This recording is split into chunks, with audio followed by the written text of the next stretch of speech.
25 கடைசி 60 நாட்கள் எப்படி இருக்க போகிறது என்பதை பார்க்கிறோம். அது என்ன கடைசி 60 நாள்? ஆமாங்க, முடிய போகுது. இப்போ அக்டோபர் ஆச்சு, நவம்பர், டிசம்பர் ஸ்பிரிச்சுவல் டாக்ஸில் நம்ம தான் ஃபஸ்ட்டு நியூ இயர் பலன்கள் போட போகிறோம். நம்ம நியூ இயர் பலன் தான் ஃபஸ்ட்டு வரப்போகுது. எழுதி வைத்துக் கொள்ளுங்கள். நம்ம தான் 2026 வெல்கம் பண்ண போகிறோம். அப்போது 2026 முடியறதுக்குள்ளே நம்ம ஒரு டார்கெட் வச்சுருப்போம்ல. மிதுன ராசிக்காரர்களுக்குலாம் ஒரு டார்கெட் இருக்கும். இந்த 2025 டிசம்பருக்குள்ளே நான் இதை செய்யணும், அதை செய்யணும், வீடு வாங்கணும், கார் வாங்கணும், வண்டி வாங்கணும், நான் என்ன பண்ண போகிறேன்னு தெரில, அந்த போன்ற எண்ணங்கள்லாம் உங்களுக்கு இருக்கும்ல.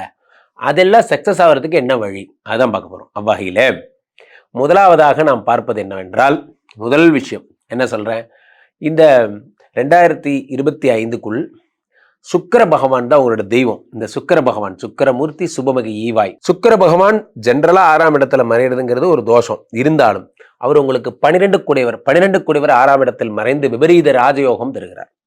விபரீத ராஜயோகம். சாதாரணமா சினிமால ஒரு சைடு ஆக்டரா போயிட்டு இருந்தேன் சார், இப்ப பார்த்தா மெயின் ஆக்டர் ஆகிட்டேன் நான், போன்ற விஷயங்கள்லாம் ஏற்படும். ஐடி டிபார்ட்மெண்ட்ல இருக்கிறவங்க, ஆட்டோமொபைல் டிபார்ட்மெண்ட்ல இருக்கிறவங்கலாம் மிகப்பெரிய எதிர்காலம். ஐடியில் இருக்கேன் சார், இது மாதிரி எனக்கு ஆன்சைட் ட்ரை பண்ணுறேன் சார், வெளிநாட்டு யோகம் கிடைக்குமா?